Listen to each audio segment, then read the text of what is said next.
Okay, welcome back to Agri Classes. I am here with another video. So in this video, I am going to continue Constitution series. जैसे कि पता है हमारी Constitution की series चल रही है. इसमें हम one by one things cover up करने चाहते हैं एंड आर्टिकल्स को कवर अप करते हैं. जो भी हमने पहले शुरू में फाउंडेशन देखा था, उसके बाद हमने शेड्यूल पढ़ा था कि शेड्यूल क्या होता है एंड किस तरीके से इसका कनेक्शन होता है शेड्यूल, आर्टिकल, पार्ट्स एंड इन सब का कॉन्स्टिट्यूशन का किस तरीके से, and we are covering that all this article.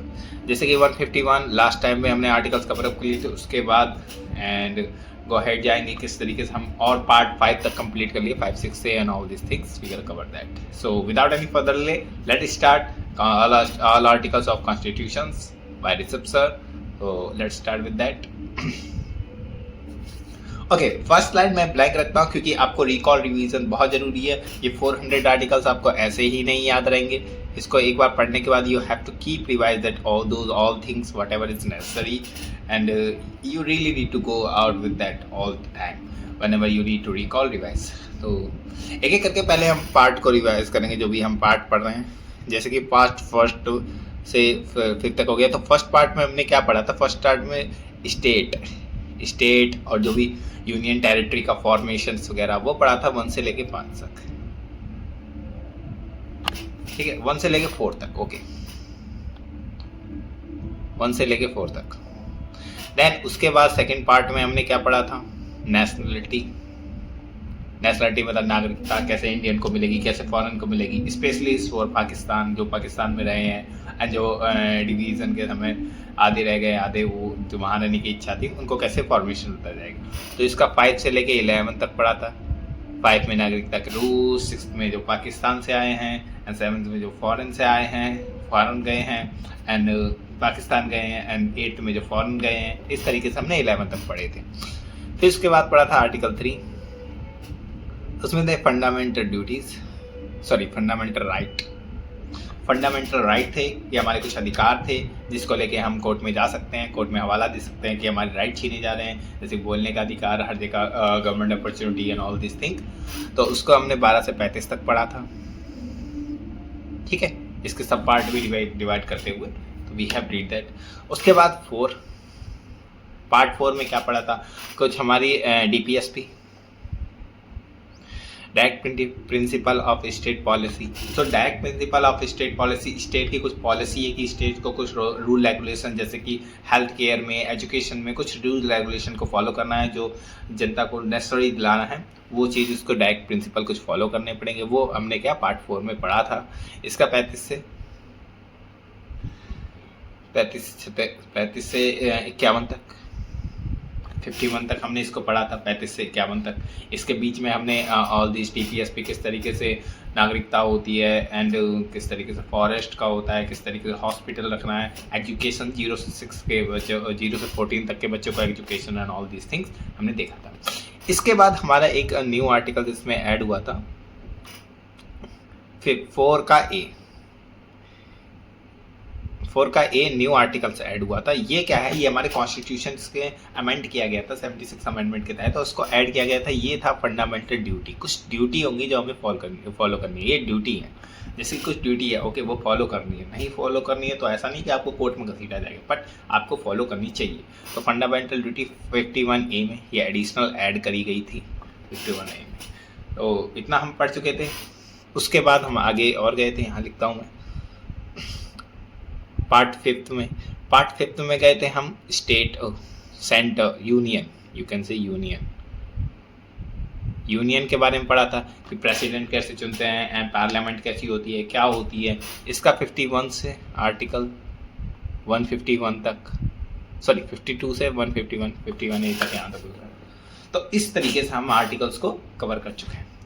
सो इतने आर्टिकल अगर आपने नहीं देखे तो जाइए प्लेलिस्ट में, just check it out everythings whatever is necessary and go through with all the articles.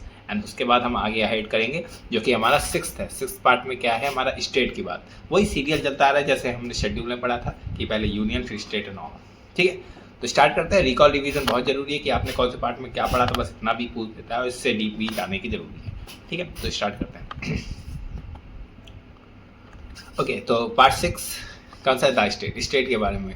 Part 6 of the constitution contains the provision for to the functioning of the state government कैसे function करेगी and establishes the parliament and system of the government and to the state level of the federal system of the government and judicial system at the state level. जो भी वही बता रहा है जो भी हमने पार्लियामेंट में पढ़ा है, कैसे पार्लियामेंट के जो भी एमपीज चुने जाते हैं, ठीक है, मेंबर ऑफ पार्लियामेंट, अपोजिशन कैसे होते हैं, राष्ट्रपति कैसे होते हैं, president and vice president and prime minister कैसे वर्क करता है, ओथ देखी थी एंड ऑल दिस थिंग, वही सेम चीज़ यहाँ पे होगी, ठीक है। जैसे कि मैंने आपको बता रखा है, पूरी बुक होती है, इसमें ऑल दिस थिंग्स फॉलो होती है उसी के हिसाब से, ठीक है। तो एक एक पढ़ते हैं। 52 में क्या डेफिनेशन ऑफ दैट, और ये क्या आता है 152 से 237 तक चलेगा, ठीक है। तो 52 में क्या है, डेफिनेशन है। 53 में क्या है, गवर्नमेंट ऑफ स्टेट है। 54 में एग्जीक्यूटिव पावर है। 55 में ये क्या है, गवर्नर की एग्जीक्यूटिव पावर ऑफ गवर्नमेंट, जो भी स्टेट के पार्लियामेंट वगैरह। अपॉइंटमेंट ऑफ गवर्नर, टर्म्स कितने टर्म्स करेगा, जैसे कि हमने उसमें 55 वगैरह में पढ़ा था, ठीक है। वो किसके लिए था, वो प्रेसिडेंट के लिए या गवर्नर के लिए। जैसे प्रेसिडेंट वर्क करता है वैसे ही गवर्नमेंट, सिमिलर स्ट्रक्चर में आपको लास्ट में और क्लियर कर दूंगा, ठीक है। 57 में क्वालिफिकेशन क्या होगी गवर्नमेंट की। 58 में कंडीशन ऑफ द गवर्नमेंट और ऑफिसर किस कंडीशन पे रहेगा, किस तरीके से रहेगा। उसके बाद ओथ कैसे लेगा, किस तरीके से ओथ क्या 60 में देखी थी किसकी, प्रेसिडेंट की, तो गवर्नमेंट की। ऐसे यहाँ आप लिखते भी रहेंगे तो आपका रिवीजन भी रहेगा, ठीक है। गवर्नर की यहाँ और प्रेसिडेंट की वहाँ देखी थी, ठीक है। 60 में discharge of the functioning of government in certain contingency, certain contingency में डिस्चार्ज कर देंगे गवर्नमेंट को। जैसे कि कहीं वायलेंस ज़्यादा हो जाता है तो वहाँ पे क्या होती है, राष्ट्रपति शासन लग जाता है ना, all this things can happen. Power of the government, power of pardon power होती है, और थोड़ी पार्लियामेंट में पावर होती है, किस तरीके की, वो सब। एंड क्या extend to the executive power of the state, ये 62 में। 63 में ये यहाँ तक इतना नेसेसरी है, इसके बाद आपको गो थ्रू होके जाना है, ठीक है। 64 में ओथ है मिनिस्टर की। 65 में एडवोकेट जनरल है, एडवोकेट जनरल अटॉर्नी जनरल उसमें होता है, ठीक है, ध्यान रखना है। 148 में अटॉर्नी जनरल वगैरह ऑल दिस थिंग्स। 66 में बिजनेस ऑफ गवर्नमेंट, किस तरीके से बिजनेस करेगी, ठीक है। एंड 67 में ड्यूटी ऑफ चीफ मिनिस्टर, जैसे वहाँ पे प्रेसिडेंट था, यहाँ पे चीफ मिनिस्टर। एंड 66 में ड्यूटी ऑफ चीफ मिनिस्टर। 68 में constitution of legislative of state, जो भी कॉन्स्टिट्यूशन का लेजिस्लेटिव स्टेट है वो होता है। Abolition of the legislative assembly, ठीक है, जैसे वहाँ पार्लियामेंट असेंबली थी वैसे यहाँ लेजिस्लेटिव असेंबली है, ठीक है। लेजिस्लेटिव काउंसिल 71, जैसे लोकसभा राज्यसभा वैसे यहाँ legislative assembly and legislative council है, ठीक है। इसको आप मिनी राज्यसभा और लोकसभा के कंपैरिजन में याद कर सकते हैं, ठीक है। 70 क्या, लेजिस्लेटिव असेंबली। 71 में लेजिस्लेटिव, यहाँ से याद करना ये जरूरी है, ठीक है। 72 में क्या है, duration of the state legislature, जो लेजिस्लेचर का ड्यूरेशन है, ठीक है, कितना ड्यूरेशन करेगा। क्वालिफिकेशन ऑफ मेंबर कैसे चुने जाएंगे 73 में। एंड 74 में session of the state legislator, ठीक है, क्या होगा, सेशन किस तरीके से होगा। 72 का रूल्स यहाँ पे आपको पढ़ के निकल जाने, क्योंकि ये इतने इंपॉर्टेंट नहीं, यहाँ तक इतने जो मार्क होगा 10 लाइन लाइक दैट। की पॉइंट याद रखना है। 166 में एड्रेसिंग ऑफ द गवर्नर को एड्रेस करेगा, स्पेशल अगर एड्रेसिंग करनी होगी। Right of the minister and advocate general, इनके राइट्स कुछ दे रखे हैं, ठीक है। Speaks of deputy speaker and legislative assembly से 178। 79 में vacancy of resignations of removal from that speaker and deputy speaker, ठीक है। 80 में power of the deputy speaker की पावर। 181 में speaker of deputy speaker and not to the president of the removal for the under constitution, okay. 82 में chairman and deputy chairman legislative, ये वाला जरा याद रखना। 182 में क्या है, चेयरमैन एंड डिप्टी चेयरमैन का लेजिस्लेटिव काउंसिल, ठीक है। उसके बाद 183 में vacancy and resignation of the removal from to the office and chairman and deputy chairman, ठीक है, इनका कैसे रिमूवल्स होगा, कैसे रेजिग्नेशन होगा, एंड ऑल दिस थिंग्स, ठीक है।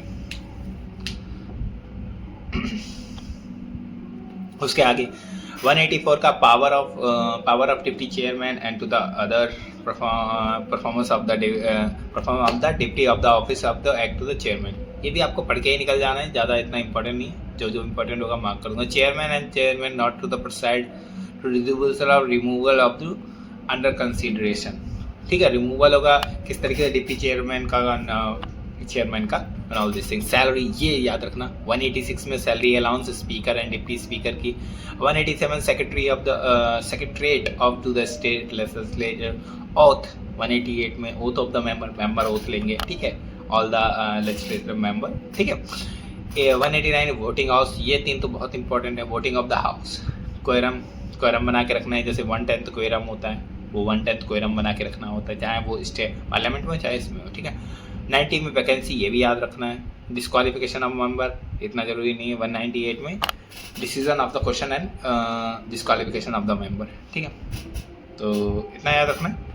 उसके बाद आगे भी आई थिंक ओके 200 तक हैं तो याद कर लेते हैं। पेनल्टी रखनी है, ओके, जैसे कि 3 मंथ के लिए क्या होता है, अगर कोई नहीं आ रहा, कोई मेंबर ऑफ द पार्लियामेंट, तो उसको डिस्क्वालिफिकेशन कर दिया जाता है। तो उस तरीके इसको लेके क्या है 193 में लिखा है। 194 में power and privilege of housing of legislative member, ठीक है।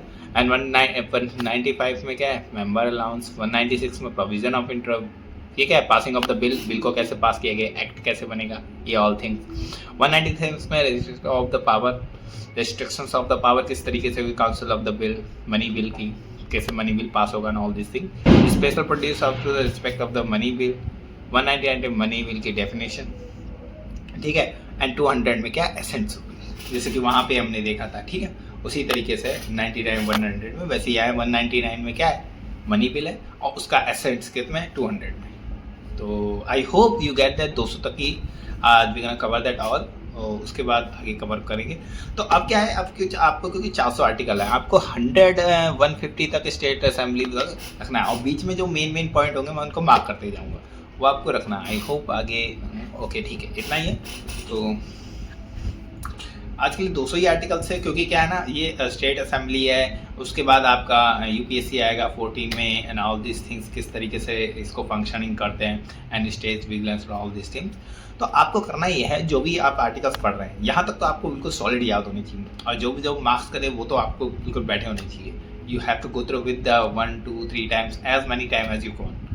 आपको उसको गो थ्रू होना है और उसको पढ़ना है, सीखना है, समझना है कि ओके कौन सा कीवर्ड किस आर्टिकल के साथ गया, और एक को फ्रेमवर्क बना के चलना है। ओके ये सेंटर के हैं, ये स्टेट के हैं, स्टेट में क्या अगर प्रेसिडेंट है तो सेंट्रल में क्या होगा गवर्नमेंट होगा, यहाँ पे क्या है प्राइम मिनिस्टर है तो यहाँ पे चीफ मिनिस्टर होगा, यहाँ पे अटॉर्नी जनरल है तो ये क्या एडवोकेट जनरल होगा। तो इस तरीके से कुछ, यहाँ पे काउंसिल है तो यहाँ पे पार्लियामेंट है तो यहाँ लेजिस्लेटिव असेंबली होगी। तो इस तरीके से आपको काउंटर पार्ट बना के चलना है ताकि वो इंटरकनेक्ट होते रहे, ठीक है। तो I hope you get that all these things, किस तरीके से हमें याद करके चलना है, किस तरीके से इसको गो थ्रू करके चलना है। Just make our mapping all the steps, जैसे कि हम मैपिंग यही बनाते हुए चल रहे हैं सब चीज़, और प्रैक्टिकल वे में सोच रहे हैं ताकि इतनी सारा step when we gonna sit in the examination हमें एग्जैक्ट हिट करे वो चीज़ कि ऑप्शन में दिखे okay we have read somewhere, और मार्क कर दें, ठीक है। इतना ही हमें चाहिए SSC CGL 2026 पढ़ने के लिए। So I hope you get that all these things. If you find really fruitful, make sure hit the like button and subscribe this Victory classes. Thank you for watching this video. Keep learning, like and share. And if you want to crack this 2026 SSC CGL, so make sure you just determine everything. जो भी playlist है उसको देखिए, चाहे वो maths की हो, English की हो, fluency and everything. Just make you better in your performance as well as get the higher mark in there. So till then, thank you, bye, and stay connected, keep learning. Thank you, bye.